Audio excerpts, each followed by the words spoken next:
Dagdag gastos nga lang ba ang paglalagay ng fire alarm system sa mga bahay? Para sa akin, kaibigan, hindi.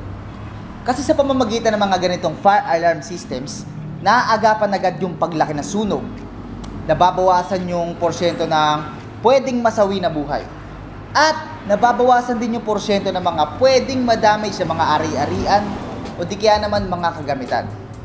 Kaya kung mapapansin mo, required talaga to sa mga commercial areas, mga industrial areas like malls, hotels, buildings, factory, etc. Ikaw naman ang tatanungin ko, kaibigan. Gaano nga ba kahalaga sa iyo ang buhay ng mga mahal mo sa buhay?